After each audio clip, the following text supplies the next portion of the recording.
It happens all the time. A car swerves on the road and hits a utility pole, and the lines come down. In this situation, it's important to instruct all passengers to remain inside the vehicle.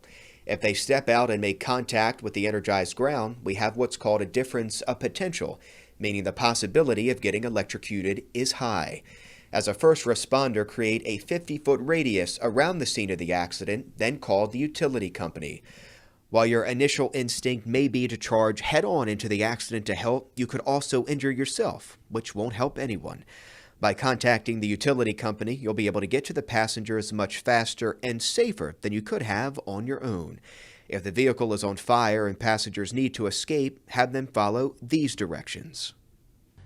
In a scenario when there's wires down on the car and the car is on fire, this is how you properly exit the vehicle.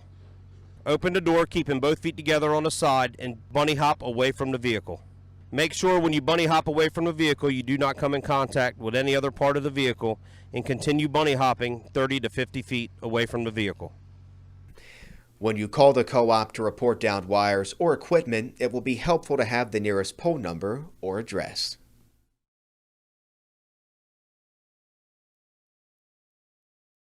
Many different jobs, everything from construction to farming, require operating equipment around power lines. It's important for employees working in these fields to know where power lines are located in relation to their equipment and how to respond if they ever come into contact with energized lines. Similar to the procedure we discussed for down lines, people operating the equipment in contact with the lines must not get off that equipment. The surrounding area could be electrically charged, and stepping off or getting out could cause electrical shock. Immediately contact the utility company to ground and de-energize the lines involved. It's extremely important to know your surroundings to prevent these types of accidents from happening.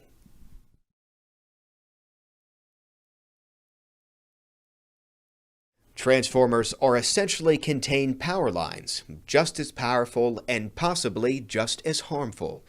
If a transformer is hit by a car or is on fire, the utility company must be called to shut them down. Otherwise, the fire will continue to burn as long as it has an energy source. Passengers in a car should also be careful. They could be in danger, just as if they were to make contact with a downed line. Order passengers in cars near downed transformers to stay inside until the utility crew arrives on the scene.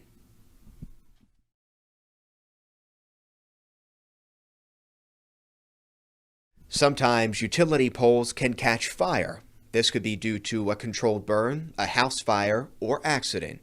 Pole fires can cause lines to fall, and if this goes unnoticed, it can cause more damage than the fire itself.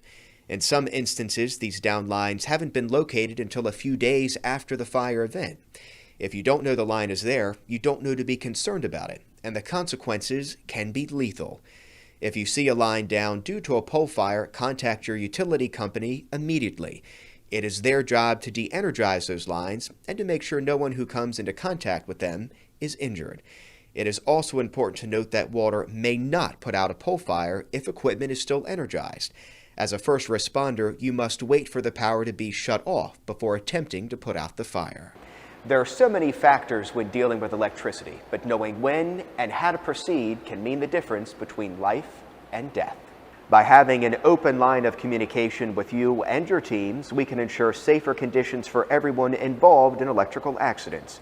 When on the scene, always remember to evaluate the situation, establish a safe perimeter around the scene, communicate and contact your utility company when electricity is involved, and don't take any unnecessary or uninformed risks.